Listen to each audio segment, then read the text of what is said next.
What's the meaning of battle-hardened?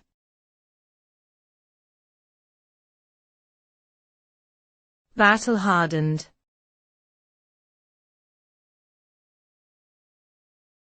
Battle-hardened.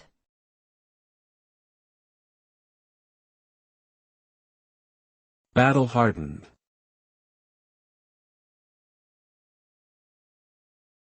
Battle-hardened.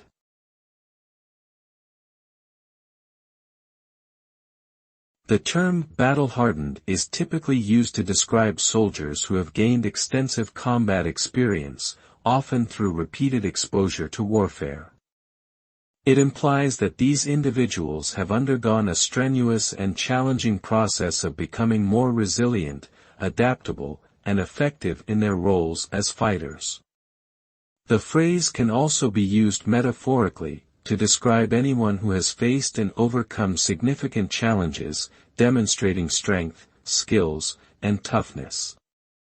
In essence, the term battle-hardened conveys the idea of someone who has been tested in difficult circumstances and emerged stronger and more capable as a result.